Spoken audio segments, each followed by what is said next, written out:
Recent ಆಗಿ Instagram ಅಲ್ಲಿ EV viral ಆಗಿರೋ ಈ ಸ್ಪಾಟ್ ಒಂದ್ ಮ್ಯಾಸಿವ್ ಆಗಿರೋ ಕಿಚನ್ ಅಂಡರ್ ಗ್ರೌಂಡ್ ಸ್ಟವ್ ಇಂದ ತೆಗೆಯೋ ಈ ಅರೇಬಿಕ್ ಮಂದಿ ನೋಡ್ತಿದ್ರೆ ಟ್ರೈ ಮಾಡ್ಬೇಕು ಅನ್ಸ್ತಿದೆ ಅಲ್ವಾ? ನನಗೂ ಟ್ರೈ ಮಾಡ್ಬೇಕು ಅನಿಸ್ತು. ಸರಿ, ಸ್ವಲ್ಪನೂ ಟೈಮ್ ವೇಸ್ಟ್ ಮಾಡದೆ ಡಿನ್ನರ್ ಈ ಸ್ಪಾಟ್ ಬಂದಿದೆ. ಕಮ್ನಳ್ಳಿನಲ್ಲಿರೋ ಅರೇಬಿಯನ್ ಪ್ಯಾಲೇಸ್ ಒಂದ್ ಬಾಲ್ಕನಿ ಸೆಟಪ್ ನೋಡಕ್ಕೆ ಸೂಪರ್ ಆಗಿತ್ತು. ಸೊ ಅಲ್ಲೇ ಕೂತ್ವಿ, ಮೆನು ತಂದು ಕೈ ಕೊಟ್ರು. ಏನ್ ಆರ್ಡರ್ ಮಾಡ್ಬೇಕಂತ ಸ್ವಲ್ಪನೂ ಗೊತ್ತಾಗಿಲ್ಲ. ಸೊ ನಾನು ನೋಡಿದ ವಿಡಿಯೋನಲ್ಲಿ ಅದ್ರಲ್ಲಿ ಒಂದು ಐಟಮ್ ಸೆಲೆಕ್ಟ್ ಮಾಡಿ ಆರ್ಡರ್ ಮಾಡಿದೆ. ಕರೆಕ್ಟ್ ಆಗಿ ಒಂದ್ 10 ನಿಮಿಷ ಆಗುತ್ತೆ ಅಂದ್ರು. ಅದೇ ಗ್ಯಾಪ್ ನಲ್ಲಿ ಫ್ರೀ ಆಗಿ ಒಂದು ಮಟನ್ ಸೂಪ್ ಕೊಟ್ರು. ಇದು ಖಾಲಿ ಆಗ್ತಿದ್ದಂಗೆ ನಾವು ಆರ್ಡರ್ ಮಾಡಿ 6x ಮಂದಿ ಪ್ಲಾಟರ್ ತಂದು ಟೇಬಲ್ ನಲ್ಲಿ ಇಟ್ರು. ಒಂದ್ 5 ಜನ ತಿನ್ನುವಷ್ಟು ಕ್ವಾಂಟಿಟಿ. ಇದ್ರಲ್ಲಿ ಒಂದು 6 ಫ್ಲೇವರ್ ಚಿಕನ್ ಇರುತ್ತೆ. ಅರೇಬಿಯನ್ ಸ್ಪೆಷಲ್ ಸ್ಪೈಸಿ, ಹನಿ ಚಿಲ್ಲಿ ಆಲ್ಫಾಮ್, ಮಲಾಯ್ ಆಲ್ಫಾಮ್, ಹರಿ ಪೆರಿ ಆಲ್ಫಾಮ್, ಮಸಾಲಾ ಶವಾಯ್ ಮತ್ತೆ ಅರೇಬಿಯನ್ ಸ್ಪೆಷಲ್ ಚಿಕನ್. ಇದನ್ನ ಡಿಪ್ ಮಾಡಿ ತಿನ್ನಕ್ಕೆ 3 ಐಟಮ್ ಇರುತ್ತೆ. ಮಯೋನೀಸು, ಹನಿ ಚಿಲ್ಲಿ, ಟೊಮೆಟೊ ಚಟ್ನಿ. ಬಟ್ ಇದರಲ್ಲಿ ನನಗೆ ಫೇವರೇಟ್ ಈ ಹನಿ ಚಿಲ್ಲಿ. ಚಿಕ್ಕ ಸ್ಪೂನ್ ನಲ್ಲಿ ಚಿಕನ್ ಮೇಲೆ ಚೆನ್ನಾಗಿ ಸ್ಪ್ರೆಡ್ ಮಾಡಿ ತಿನ್ನೋಕೆ ನಿಜವಾಗ್ಲೂ ಸಕ್ಕದಾಗಿತ್ತು. ಫೈನಲ್ ಆಗಿ ಈ ಮಂದಿ ರೈಸ್ ನ ಅನ್ಲಿಮಿಟೆಡ್ ಆಗಿ ಕೊಡ್ತಾರೆ. ಪೀಸ್ ನ ಒನ್ ಟೈಮ್ ಅಷ್ಟೇ ಕೊಡೋದು. ಮಂದಿ ರೈಸ್ ನ ನಾರ್ಮಲ್ ಆಗಿ ತಿನ್ನೋಕ್ಕೂ ಚೆನ್ನಾಗಿರುತ್ತೆ.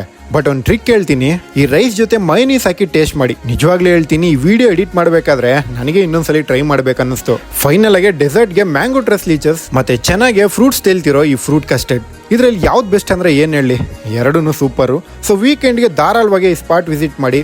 ಬೈ.